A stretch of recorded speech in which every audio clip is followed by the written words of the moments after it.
جب بھی ہم شادی کلچر کی بات کرتے ہیں تو فرسٹ آف آل آپ جو سوسائٹل ٹرینڈس اور ٹریڈیشنس ہیں آپ اس پہ کویسچن اٹھائیں. آپ کو سوسائٹی کو بلائنڈلی فالو کرنے کی ضرورت نہیں ہے.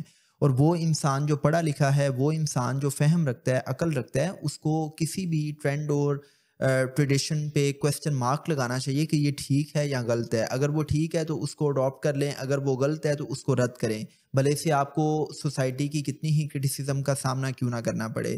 اور when it comes about trends and traditions, specifically in perspective of wedding culture, تو آپ یہ جو بہت لیوش قسم کی شادیاں ہیں آپ اس میں انوالو نہ ہوں. آپ یہ مت سوچیں کہ میرے پاس اتنے لاکھ ہوں گے تو میں پھر شادی کروں گا. جب تک وہ 5-7 دن تک میری رسم حنا نہیں چلے گی تو میری سوسائٹی میں ناک نہیں کٹے گی. لوگوں کو ان چیزوں سے کوئی فرق نہیں پڑتا.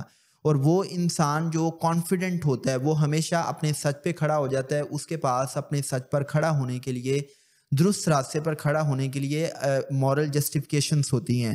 مور دین دیٹ کہ وہ لوگ کہ جو شادیوں پہ دکھاوا کرتے ہیں، آئی مین ڈانسرس کو بلا رہے ہیں، پیسے لٹا رہے ہیں، وہ فائرنگ کر رہے ہیں، وہ آئی مین 7-7 دن تک رسم حنا کر رہے ہیں. یہ جو فنکشن ہے ولیمہ کا، اس پہ وہ لاکھ روپیہ لٹا رہے ہیں. اور کئی آئی مین ملٹی ڈشز مینیو ہے، پھر بارات پہ 500 لوگ جا رہے ہیں. تو یہ وہ لوگ ہیں کہ جن کی شخصیت میں کھوکھلا پن ہوتا ہے، جو دوسروں کو اپنی دولت سے مروب کرنے کی کوشش کرتے ہیں. وہ پمپ اینڈ شو کے ذریعے لوگوں کو بتانا چاہتے ہیں کہ ہم امپورٹنٹ ہیں. اور اگر ایک انسان اپنی دولت کی بنیاد پر خود کو امپورٹنٹ سمجھتا ہے تو یہ اس کے امپورٹنٹ کی سب سے کمزور اور غلط وجہ ہے، کیونکہ اس کا مطلب ہے کہ اگر اس کے پاس دولت نہیں ہوگی تو کوئی اس کو امپورٹنٹ نہیں سمجھے گا. آپ کے خود کو امپورٹنٹ سمجھنے کی سب سے بڑی وجہ یہ ہونی چاہیے کہ میں اللہ کا نائب ہوں، میرے اندر یہ قابلیتیں ہیں، یہ پوٹینشیل ہے، اور میں آئی مین اللہ کا نائب ہونے کی حیثیت سے اس کائنات کی وسعت میں ایک امپورٹنس رکھتا ہوں. So this is the real reason of your sense of self worth and I ایمنیس. تو لاسٹ پہ میں یہی کہوں گا کہ فیملی کے پریشر میں بھی مت آئیں. اپنے پیرنٹس کو آپ گائیڈ کریں، ان کو بتائیں کہ آپ نے سادگی سے شادی کرنی ہے. ہم سادگی کو اپنائیں گے تو ہم دین اسلام کے ٹرو ایسنس کو فالو کریں گے. ہم جب کلچرڈ اسلام کی بات کرتے ہیں تو ہم نے اسلامک کلچر میں بہت سی ایسی چیزوں کو شامل کر دیا ہوا ہے کہ جن کا اسلام سے کوئی تعلق نہیں ہے. اور اگر ہم نے سوسائٹی سے زنا کو، ڈیٹنگ کلچر کو، لیونگ ریلیشن شپ کلچر کو ہم نے ختم کرنا ہے تو اس کے لیے آپ کو خود آگے آنا ہوگا. اور ہم ہی ان ٹرینڈس کو بنانے والے ہیں، ہم ہی ان ٹرینڈس کو ختم کریں گے انشاءاللہ.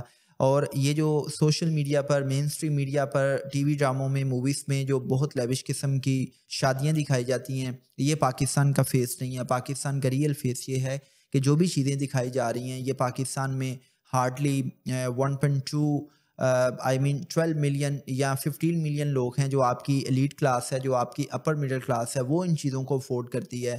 وہ لوگ جو بیچارہ آٹے کے لیے لائن میں لگا ہوا ہے، وہ بیچارہ جو 2 وقت کی روٹی کو ترس رہا ہے، وہ اس قسم کی شادیوں کو افورڈ نہیں کر سکتا. بیکاز وی ہیو سین کہ پاکستان میں بیچارے ایسے لاکھوں خاندان ہیں کہ جو اپنی بیٹی کے جہیز نہ ہونے کی وجہ سے بیٹی کی شادی نہیں کر پاتے، یا ایک باپ کی ساری عمر کی کمائی بیٹی کے جہیز پہ لگ جاتی ہے، یا ایک نوجوان کئی سالوں سے صرف اس وجہ سے کما رہا ہے کہ اس نے اپنی ہونے والی بیوی کا زیور بنانا ہے یا اس کی بری بنانی ہے. تو ہمیں ان چیزوں سے نکلنا ہے، سادگی کو اپنائیں. اور میں نے یہ چیز الحمدللہ 8 سال پہلے جب میری شادی ہوئی تو میں سوسائٹل ٹرینڈس کے خلاف کھڑا ہوا اور میں نے ان چیزوں کو اپنی لائف میں اپلائی کیا. اللہ پاک آپ سب کا حامی و ناصر ہو. آپ سب زندہ باد اور پاکستان پائندہ باد.